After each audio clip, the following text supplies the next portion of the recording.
Hello, everybody, and welcome to another episode of The Owner's Box After Dark. I am your host, Mark Farinella, the former assistant sports editor,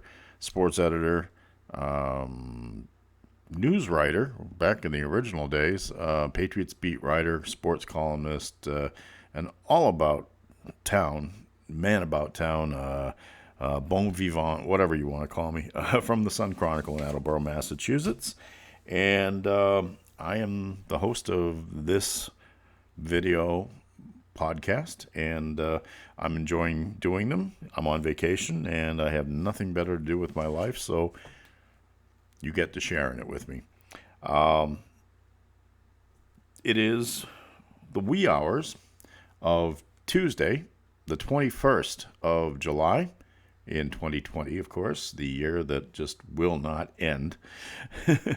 And hopefully I'll make it a little bit brighter for your purposes tonight.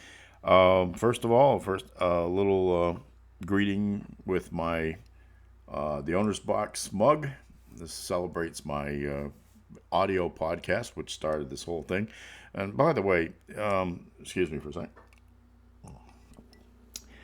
This is take 2 of this one. I had actually recorded the whole thing and then found out that certain parts of it didn't translate too well to the recording process. So I have hopefully corrected those situations a little bit, and I will be able to do a fine episode for you tonight. It's also another little strange thing is normally on this part of the screen over here, on right where my hand is, I usually have a pre-written script for a lot of the parts I want to do, and I go off the rails sometimes, obviously, but it's nice to have that reference, which is why sometimes I look like I'm squinting because I'm looking over here and I'm looking right into this little light that I use to illuminate my face, which the lighting in here wouldn't do it otherwise. But tonight I kind of made a last minute decision to do this, so I end up writing notes, and in my hurried scribbles, it's going to be entertaining, to say the least, whether I get this out right. So I just want to beg for your forgiveness and your forbearance as I muddle through here on episode 6 of The Owner's Box After Dark. Okay, it's definitely been too hot lately. Way too hot. It's probably in the high 80s here with extremely heavy, very high humidity. I'm on Cape Cod. Look, I'm not going to lie about it anymore. And if you think it's bad here, I know back in my hometown it was brutal, close to 100 degrees. And how do I know that? Well, I was there today. I have one of those Alexa things. I forgot what they call the bigger one. It's I think it's the Spot, or maybe it's the Dot. One way or the other, I can actually look into my bedroom from here and see if the house is still standing. And so I did take a look in today, which I tend to do from time to time. And I looked up and I said, oh my God, there's a picture missing off the wall. And stuff on my dresser was not in the right place. And of course, my first thought was that somebody broke into the house. Nice job, Mark. You let everybody know you were on vacation.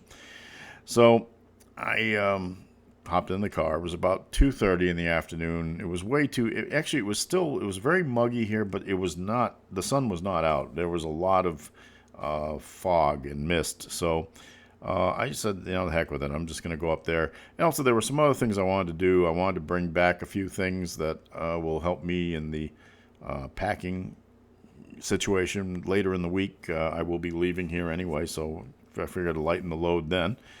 And one or two things I wanted to bring back, some sanitary, those either Clorox or Lysol kitchen wipes and bathroom wipes, things like that. They are in very short supply in the stores still here in the pandemic. And I had a pretty good stock at home, so I figured I'd bring some back down here and clean up the place a little bit better so that my friend from whom I rent will have a cleaner house and he'll still have to have it cleaned anyway. But just try to do my part, you know.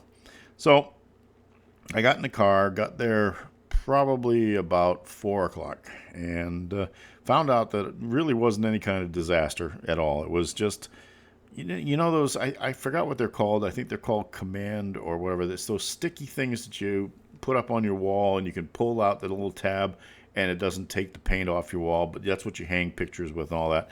Well, they're good for usually about a year or two, and then they dry out, and depending upon the humidity in your house or whatever the whatever factors might be, it just might let loose. And sometimes you'll be sitting in the house and all of a sudden hear this horrible crashing noise from another room, and it's maybe a giant painting that I hung in my living room has made it down to the floor in a hurry. So every now and then you have to go and replace them and hope that nothing gets damaged. So basically that was what had happened, and it fell forward and it knocked a few things off the dresser, but no damage. Everything was fine. I just rehung it, and then I grabbed the things I needed to grab and took a nap because I'm an old man and I need naps, and then hopped back in the car again.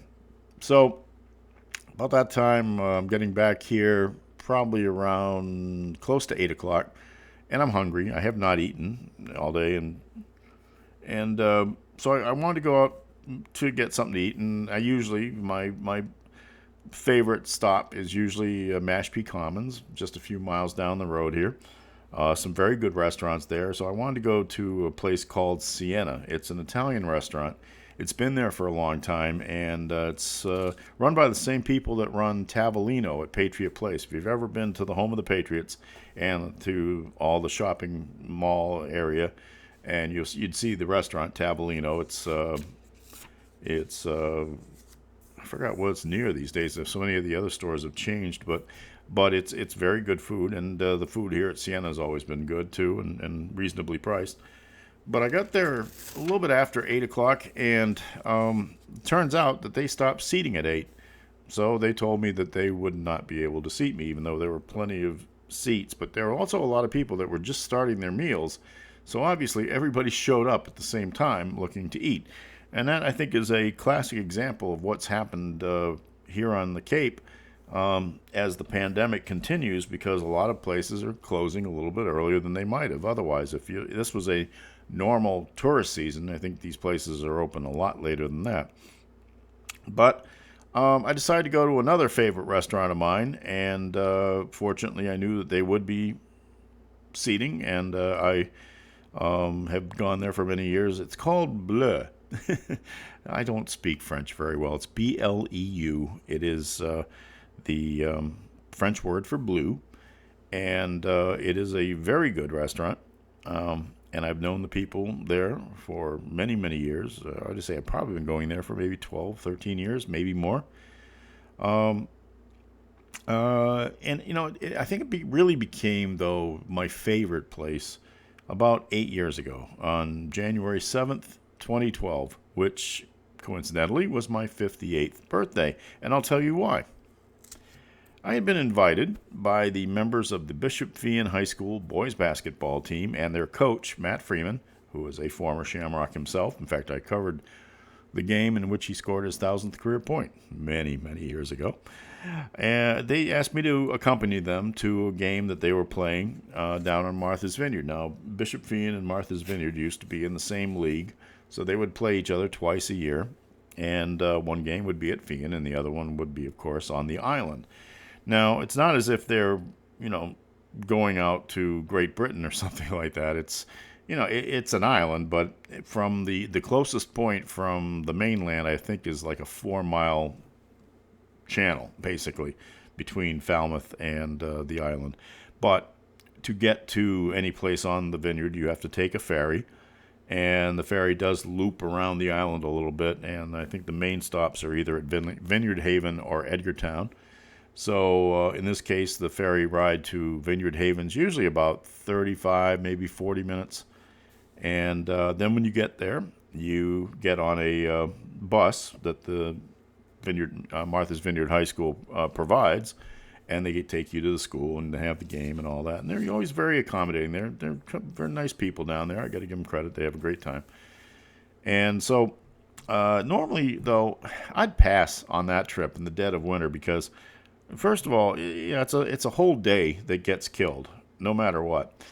And it's also very cold on the water. You get in one of those boats. I mean, no matter how much of the ferry boat is actually closed off, it's still cold in the middle of winter, and oftentimes it's not the smoothest trip either. And you're bucking and you're rocking and all that. And while I've been lucky, I don't really get. I don't think I've ever really been seasick, except maybe once in my life, and that was because I had some bad clam chowder. But maybe that's my father's genes. He was in the U.S. Navy in World War II, and yes, he did serve on ships in both the Atlantic and Pacific theaters. But I don't know if that can be passed along genetically to you, but I feel fortunate in that I've just never really succumbed to seasickness. But on this particular day, though, the weather forecast was going to be really nice. It was going to be sunny, unseasonably warm in the 50s and 60s, and it was going to be still out on the water. So I said, why not? Let's do it. I drove down to Woods Hole, which is the point where the ferry boats leave to go to the vineyard, and I met up with Matt and the Shamrocks at the Steamship Authority's terminal building. So we got on the ferry boat. We went over, and I did a few interviews with the kids on the way over, talking about what's it like to be taking this trip every year. It's not like just going to Attleboro High or North Attleboro. It takes a whole day, and it involves a ocean voyage of sorts. So it was a good column material. I always like writing something that's a little offbeat like that. So let's see. We got there. The game went off without a hitch. It was a good game. Bishop Feehan won 54-51. They were up by 17 points early in the third quarter, but the Vineyarders managed to cut away at that. Now, if you've ever seen a basketball in Cape Cod, people on the Cape will kill me for this, but it's a different atmosphere down there, and I think most of all because the officials are homegrown down on the Cape, and their approach is kind of like this. They don't see anything, especially when it's something that one of their teams might have done. So as a result, I think that's kind of what helped the Vineyarders. I got to remember I pronounced that right. That's what helped them get back into this game. But it was tied early in the fourth quarter, but Feehan went off on a run, and then they fought off another comeback. And I do remember that the last shot by Martha's Vineyard fell off the rim. It was a three that would have tied the game again. So end of game, and Bishop Feehan wins. Yay, let's get out of here. So we all headed back to the Vineyard Haven terminal, and we got on the ferry. And I was actually able to write my story and the column that I was going to write. This was for the Monday paper, I believe it was. And it was great because I don't get seasick, like I said, but it also helps if I'm not paying attention to the ocean. Now, while it was still and all that, I just was in my little seat, and I just had the laptop computer there, and I'm just banging away at it, type, and I'm very focused when I need to be. And the story was done, and I was very happy about it. And so we get back, and it's a little bit late in the early evening, and of course at that time of year it's dark, and so I'm hungry because I hadn't eaten yet. I have to mention, if you look at me, all these times I say I haven't eaten, you probably would say, yeah, bull. But honestly, I just don't eat at good times. That's my biggest problem. But so I was hungry, so I decided to go back to Mashpee Commons and stop at the restaurant that I liked. Restaurant, of course, was Bleu. They must hate my pronunciation of that. And the bartender there is a friend of mine. She's a young woman. I think not as young.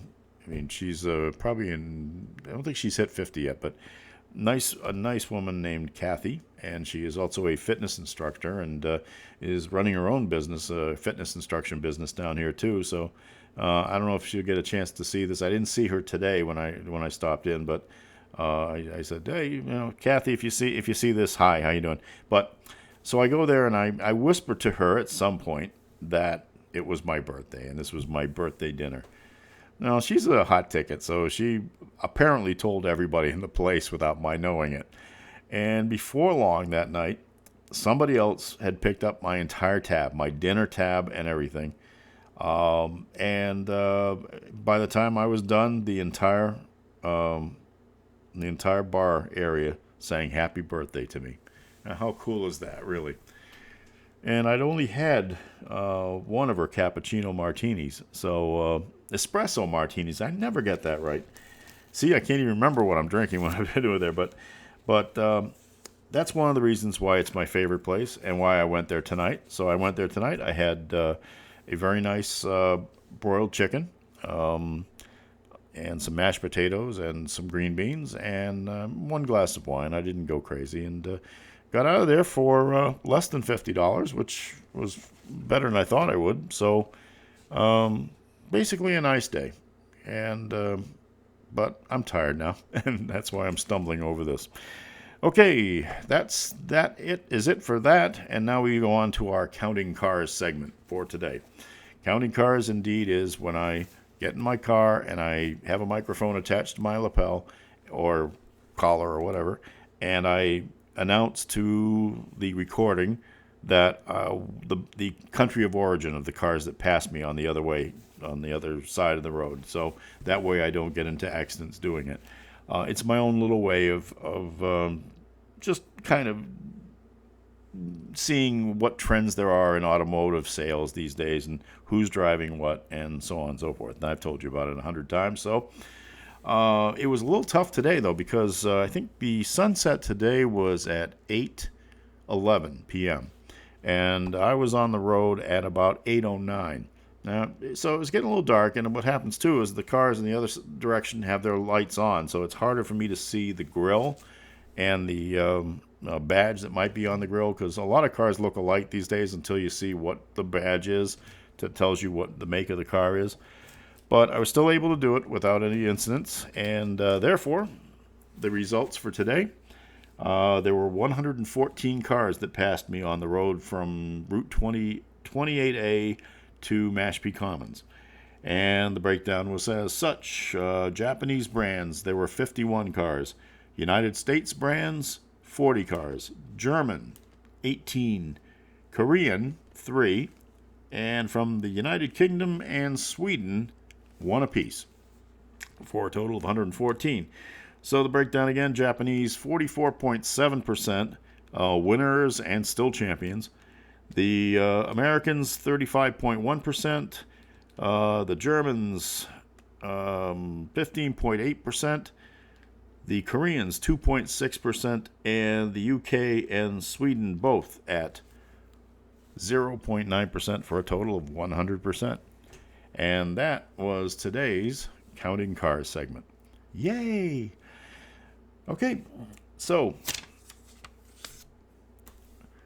tomorrow, or today, later today, Tuesday, there will be that meeting. I think I've mentioned it before, for the online version for the Massachusetts Interscholastic Athletic Association, which will be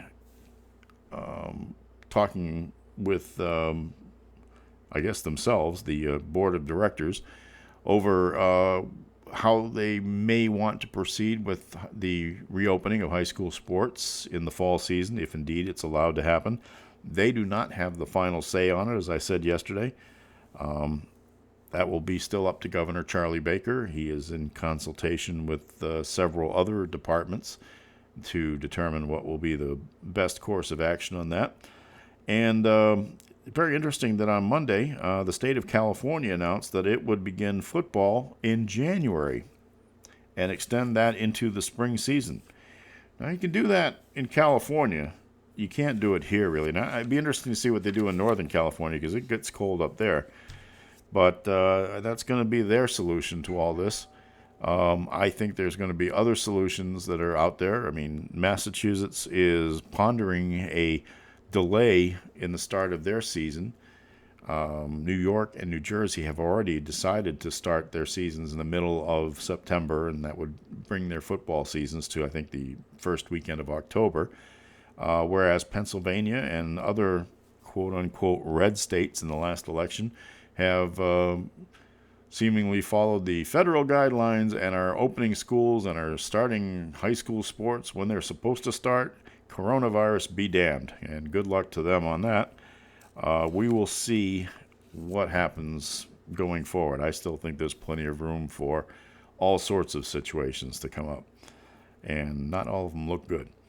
And also, we learned Monday that the latest proposal to NFL players from the league will be that there will be no preseason games, and that might be a good thing given the fears and the genuine concerns that a lot of players have had about how they were going to deal with COVID-19 and testing procedures and who was going to be responsible in case families came down with it and all that.